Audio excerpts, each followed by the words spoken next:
waktu itu kurang dari 16 hari, maka hukumnya dia sudah balik ketika itu.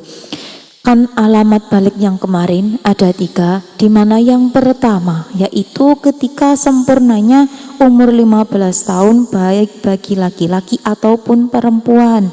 Untuk yang kedua tanda balik yaitu ketika nanti mengalami ihtilam, atau istilahnya kalau dalam pengetahuan umum itu mimpi basah bagi seorang anak laki-laki maupun perempuan. Hal ini memang sering terjadi pada anak laki-laki, tapi tidak menutup kemungkinan anak perempuan akan mengalami.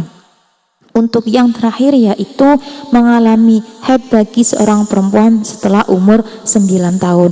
Nah, yang dimaksud di nomor 3 ini setelah umur 9 tahun itu 9 tahun umurnya haid, bukan 9 tahun pas.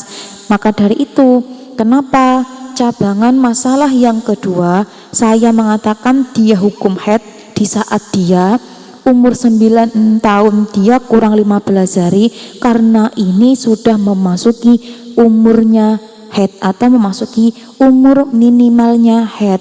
Jadi darah yang dia keluarkan sudah bisa dianggap haid, karena itu maka untuk hukum balik dia sudah bisa dihukumi balik meskipun nanti umur dia belum genap 9 tahun. Beda sama cabangan masalah yang pertama. Kalau yang pertama tadi kan dia mengeluarkan darahnya di tanggal 4 tuh, 4 pres ya, 4 di waktu asar. Berarti kan kurang 16. Otomatis ini nanti darah fasad. Jadi dia belum bisa dikategorikan haid. Jadi dia belum bisa dikatakan balik pas ketika mengeluarkan darah yang pertama.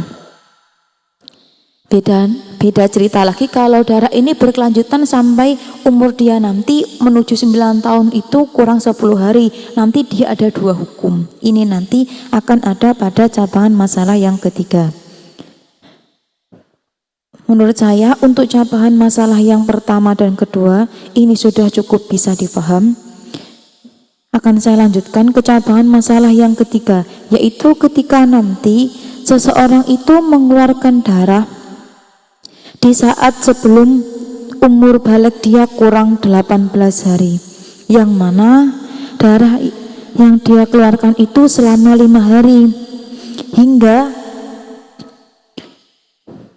nanti dia mengeluarkan darahnya itu sampai umur balik dia kurang 13 hari. Maka hukum darah ini ada 2.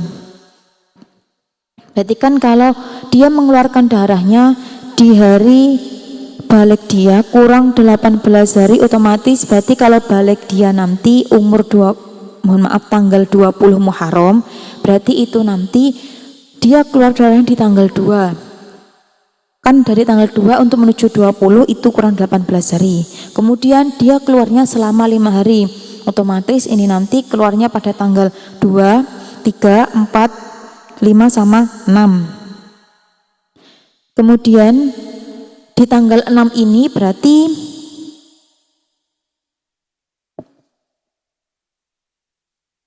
untuk menuju balik dia nanti masih kurang 13 hari. Berarti seperti ini. Nanti 2 hari darah yang keluar di awal, di mana di tanggal 2 dan 3, yang mana posisi dia saat itu baliknya kurang 18 hari dan kurang 17 hari sampai 16 hari. Kan kita bisa membulatkan itu 2 hari full, itu tuh dilihat dari penghitungan jam. Jadi kalau misal keluarnya dia di tanggal 2 waktu zuhur, otomatis untuk 1 hari penuh dia nanti di tanggal 3 waktu zuhur. Kemudian untuk 1 hari lagi penuh sampai di tanggal 4 waktu zuhur, otomatis di tanggal 2 waktu zuhur sampai tanggal 4 waktu zuhur ini nanti posisi dia yang mengeluarkan darah ini dihukumi darah fasad. Karena apa? Di waktu itu umur balik dia masih kurang 18 hari sampai 16 hari. Ketika nanti di saat tanggal 4 setelah waktu asar itu, setelah waktu asar sudah masuk ke tanggal 5, otomatis umur balik dia sudah kurang 15 hari hingga nanti darah berhenti, itu sudah dihukumi haid. Jadi 2 hari yang awal di mana dia mengeluarkan darah ini disebut dengan istihadah atau sebutannya darah fasad. Nanti darah fasad ini hukumnya sama seperti istihadah, di mana nanti sholat dia itu seperti orang istihadah. Bagaimana orang istihadah? Maka dia dianjurkan atau disunahkan hendaknya sholatnya di awal waktu setiap kali wudhu hanya untuk bisa 1 sholat wajib.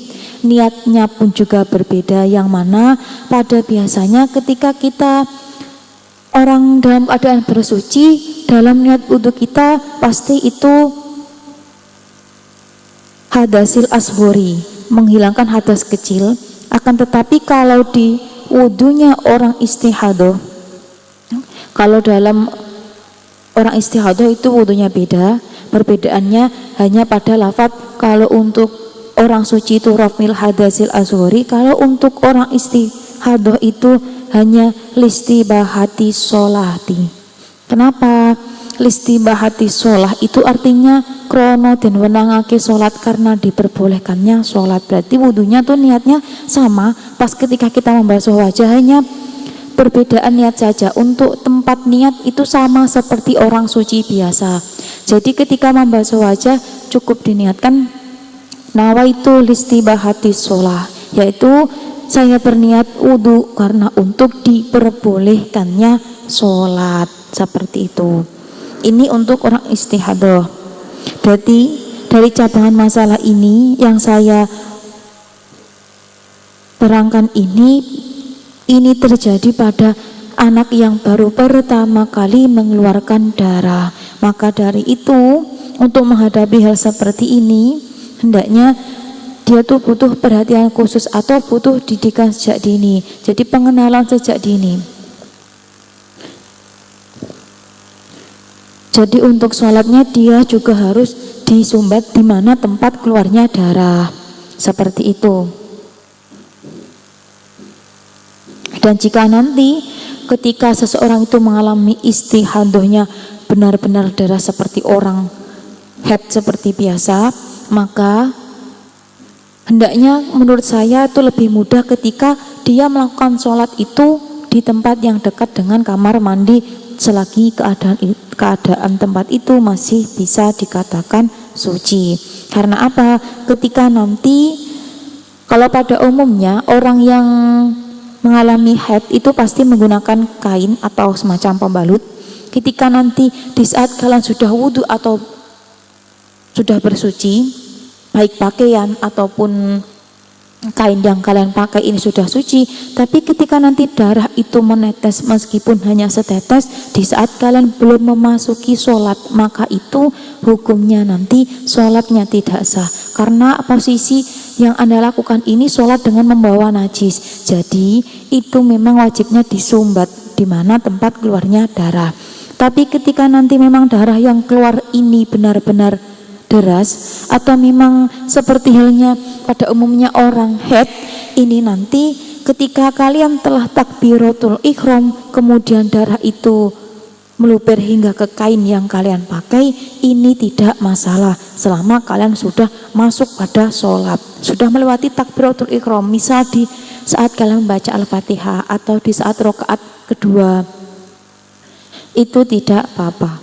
Tapi ketika kalian belum sholat, belum takbiratul ihram masuk ke awal sholat, itu darah sudah keluar di mana dia sudah membekas di kain yang kalian pakai, ini wajib mengulang dan membersihkannya kembali, dan wajib mengulang wudhunya lagi. Itu untuk pembahasan yang kemarin tentang aqallusinil haidi, tentang paling sedikitnya umur haid. Jadi itu gambaran secara umum atau gambaran untuk hukumnya. Jadi ketika nanti kalian memang benar-benar sudah memahami dalam penghitungan hukum-hukumnya haid, baik untuk damul mungkote, darah yang terputus-putus, ataupun untuk orang yang mengalami haid di mana di masa dia lebih cepat seperti aqallu haidi, di saat umur dia baru mencapai balik atau sebelumnya, Ketika